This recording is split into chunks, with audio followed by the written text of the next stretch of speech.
So I was trying to figure out in part, well, where did the information that's in the dream come from? Because it has to come from somewhere, and you could think about it as a revelation, you know, because it's like it springs out of the void and it's new knowledge and it's a revelation. You didn't produce it, it just appears. But that's, see, one of the things I want to do with this series is like I'm scientifically minded and I'm quite a rational person, and I like to have an explanation for things that's rational and empirical before I look for any other kind of explanation. And I don't want to say that everything that's associated with divinity can be reduced in some manner to biology or to an evolutionary history or anything like that. But insofar as it's possible to do that reduction, I'm going to do that.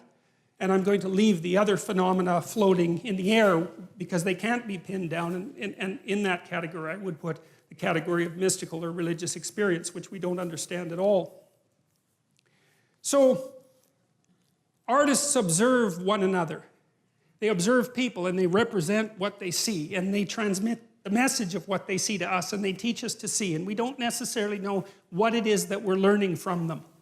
But we're learning something, or at least we're acting like we're learning something. We go to movies, we watch stories, we immerse ourselves in fiction constantly. That's an artistic production. And for many people, the world of the arts is a living world, and that's particularly true if you're a creative person. And it's the creative, artistic people that do move the knowledge of humanity forward, and they do that with their artistic productions first. They're on the edge, and the dancers do that, and the poets do that, and the visual artists do that, and the musicians do that, and we're not sure what they're doing. Like, we're not sure what musicians are doing. What the hell are they doing? Why do you like music? You know, it gives you a deep intimation of the significance of things. And no one questions it. You go to a concert, you're thrilled. It's a quasi-religious experience, particularly if the people really get themselves together and get the crowd moving. You know, there's something incredibly intense about it, but it makes no sense whatsoever. It's not an easy thing to understand. Music is deeply patterned, and patterned in layers, and I think that has something to do with it, because reality is patterned and deeply patterned in layers, and so I think music is representing reality in some fundamental way, and that we get into the sway of that and sort of participate in being, and that's part of what makes it such an uplifting experience. But we don't really know that's what we're doing. We just go do it, and it's nourishing for people, right? I mean, young people in particular, lots of them live for music. It's where they derive all their meaning, their cultural identity. Everything that's nourishing comes from their affiliation with their music and is part of their cultural identity. So that's an amazing thing.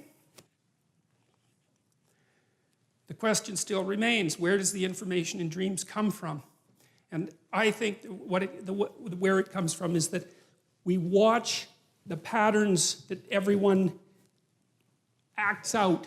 We've watched that forever, and we've got some representations of those patterns. That's part of our cultural history. That's what's embedded in stories, in fictional accounts of the story between good and evil, the bad guy and the good guy, and the romance. You know, these are canonical patterns of being for people, and they deeply affect us because they represent what it is that we will act out in the world. And then we flesh that out with the individual information we have about ourselves and other people.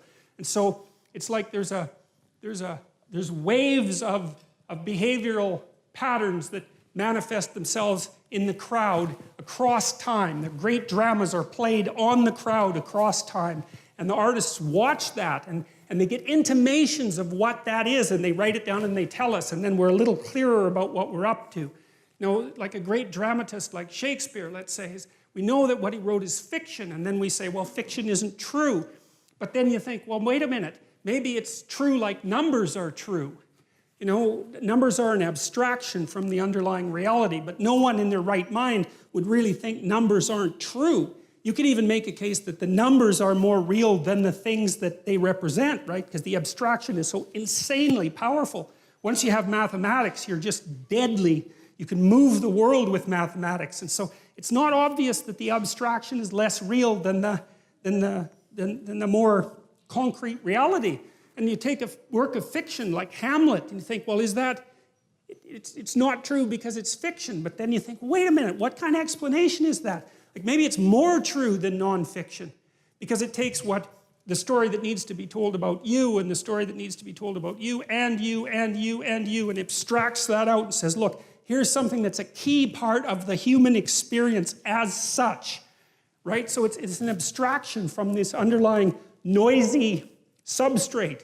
And people are affected by it because they see that the thing that's represented is part of the pattern of their being. That's the right way to think about it. And then with these old stories, these ancient stories, it seems to me like that process has been occurring for thousands of years. It's like we watched ourselves and we extracted out some stories. We imitated each other and we represented that in drama, and then we distilled the drama and we got a representation of the distillation, and then we did it again. And at the end of that process that took God only knows how long, I think some of these stories, they've traced fairy tales back 10,000 years, some fairy tales, in relatively unchanged form.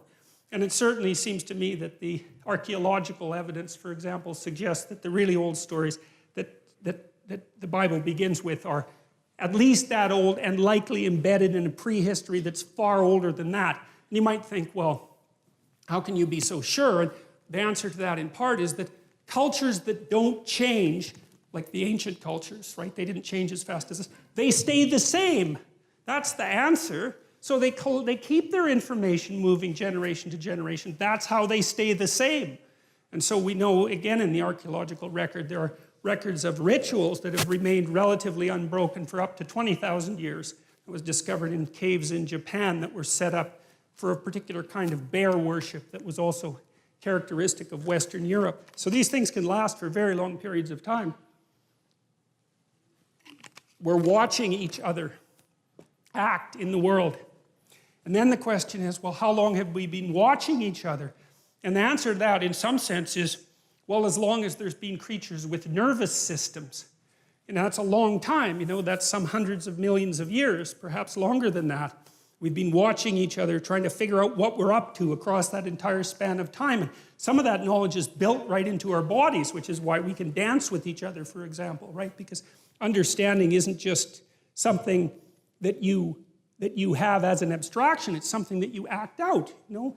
That's what children are doing when they're learning to rough and tumble play, is they're learning to integrate their body with the body of someone else in a harmonious way, learning to cooperate and compete, and that's all instantiated right into their body. It's not abstract knowledge. They don't know that they're doing that.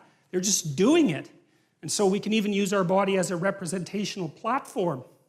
So we've been studying each other for a long time, abstracting out what is it that we're up to. And that's what is it we're up to? What should we be up to? That's even a more fundamental question. If you're going to live in the world and you're going to do it properly, what does properly mean? And how is it that you might go about that? Well, it's the right question, right? It's what everyone wants to know. How do you live in the world? Not what is the world made of? It's not the same question. How do you live in the world? It's the eternal question of human beings. And I guess we're the only species that has ever really asked that question, because all the other animals, they just go and do whatever they do. Not us. It's a question for us. We have to become aware of it. We have to be able to speak it. God only knows why. But that seems to be the situation. So we act. That acting is shaped by the world. That acting is shaped by society into something that we don't understand, but that we can model. We model it in our stories. We model it with our bodies.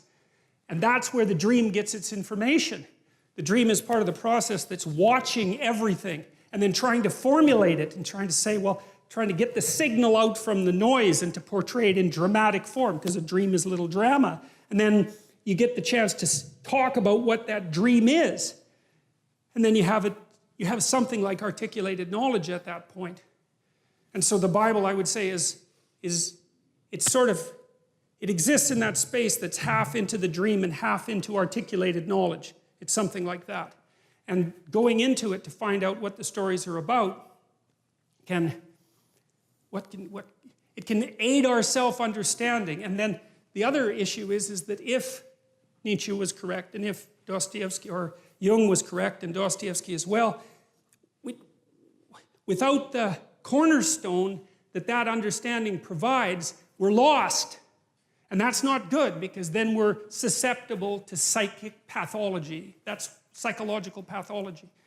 You know, the people who are adamant anti-religious thinkers seem to believe that if we abandoned our immersement in the underlying dream, that we'd all instantly become rationalists like Descartes or Bacon, or intelligent, clear-thinking, rational, scientific people. And I don't believe that for a moment, because I don't think there's any evidence for it. I think we would become so irrational so rapidly that the weirdest mysteries of Catholicism would seem positively rational by contrast. And I think that's already happening. So...